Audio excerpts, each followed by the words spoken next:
topic is human kidney. As you know, human kidney is one of the important organ of the excretory system. So let's study about it in detail. This model for human kidney, as you can see, it is reddish brown in color, B-shaped.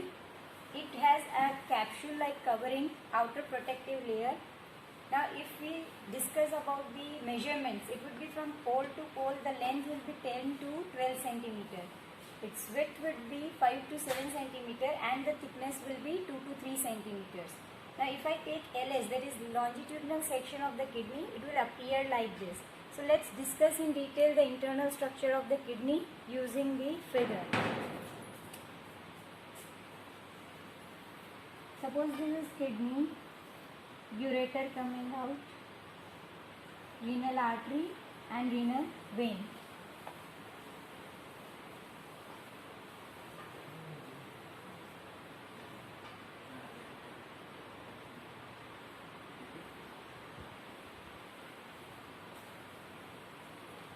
Now, as you can see, internal structure of kidney consists of two major parts. The renal cortex represents outermost structure. This layer represents renal cortex. The region which has pyramid-like structures is known as renal medulla. Each of the pyramid-like structure present in renal medulla is called medullary pyramid.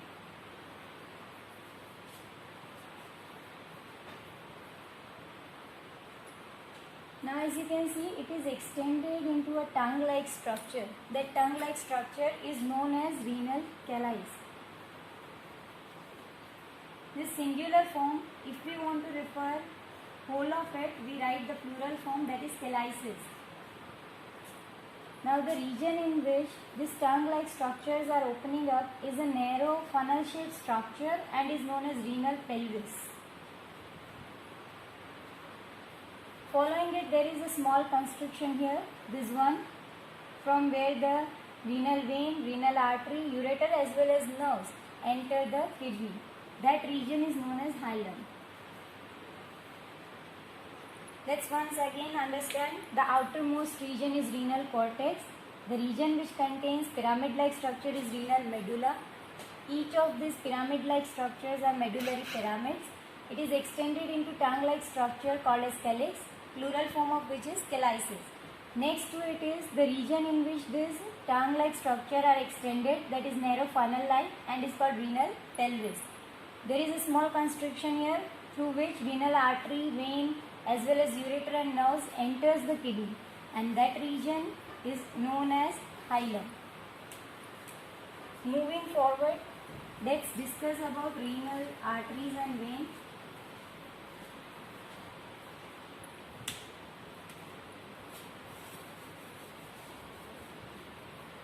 Renal vein is one which will carry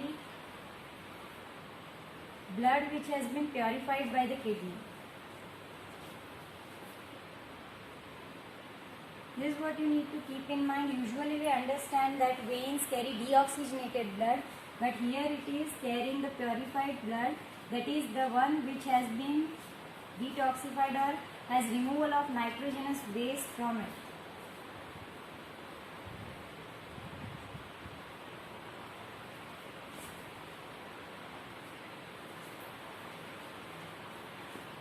On the other hand, renal artery will be bringing the blood which will be having nitrogenous waste. So always make sure you remember this.